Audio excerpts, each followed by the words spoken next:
Hello guys, এই দেখো আজকে তোমার পড়েছিলাম নিপত্তারণী পুজো। তার জন্য যে 13টা লুচি করতে হয় 13টা লুচি করছি। আর এই যে ছোলার ডাল করেছি। ছোলার ডালটা না একটু মনে হচ্ছে বেশি ফোটানো হয়ে গেল, একটু ডালটা ভালো লাগে, একটু বেশিটা ফোটানো হয়ে গেল, বুঝতে পারলাম না। আর এই যে ল্যাংচা আর আম কেটে রেখেছি, আর কটা তোমার কাঁঠাল রয়েছে, আম কেটে কাঁঠাল রয়েছে। আর 13টা লুচি ছোটো ছোটো ছোটো ছোটো করে 13টা লুচি করতে হবে।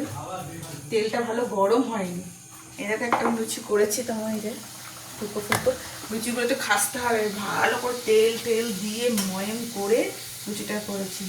দেবতারিণী পুজো করেছি। এই রকম টাকা সকাল থেকে এখনো পর্যন্ত কিছু খাওয়া হয়নি, উপোস করে এসে একটু দুটো আপেল আর একটা আম খেয়ে রয়েছি।